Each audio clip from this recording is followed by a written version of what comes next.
I crushed a glass with one hand, and my father was stunned. Later, when I used the bathroom, I accidentally corroded a huge hole in the toilet. When I got to school, I accidentally pulled a doorknob right off the door. Just a few days earlier, I had been bitten badly by an ant. After that, my body started to change. I suddenly felt dizzy and collapsed.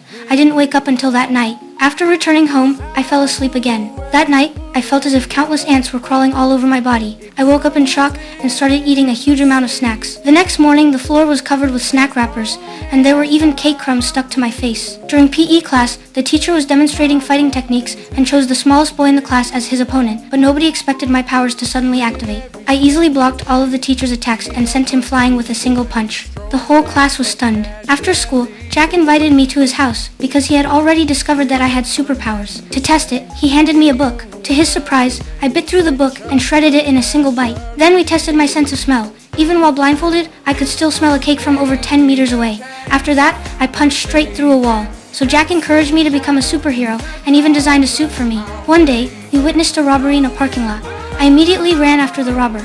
But when I finally stood in front of him, I suddenly became nervous. My body started moving backward uncontrollably, and before I knew it, I had climbed straight up a wall. The robber was terrified by what he saw and immediately turned to run. I leaped after him, tackled him to the ground, and quickly subdued him. Later, I wanted to show Jack my wall climbing ability, but my power suddenly stopped working. It turned out that, just like an ant, my abilities required sugar as a source of energy. So Jack made me a belt filled with candy.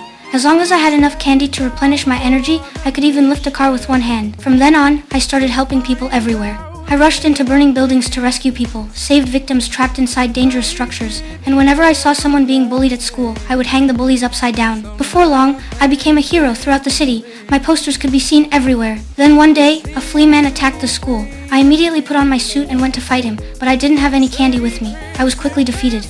At the same time, Jack was captured and taken hostage. To save Jack, I bit through the iron chains and followed the scent he had left behind. Eventually, I found his glasses in the woods and successfully located him. Just then, Flea Man suddenly fell from the sky and knocked me away with a single strike. But I soon noticed the blood transfusion tube attached to his body. That's when I realized he also depended on blood transfusions. I forced myself back to my feet and started talking to Flea Man to distract him. At the same time, I secretly signaled Jack to pull out the transfusion tube. Then I ate my emergency chocolate, regained my strength, and charged at Flea Man. Without his blood supply, he quickly became weaker, and I sent him flying with a single punch.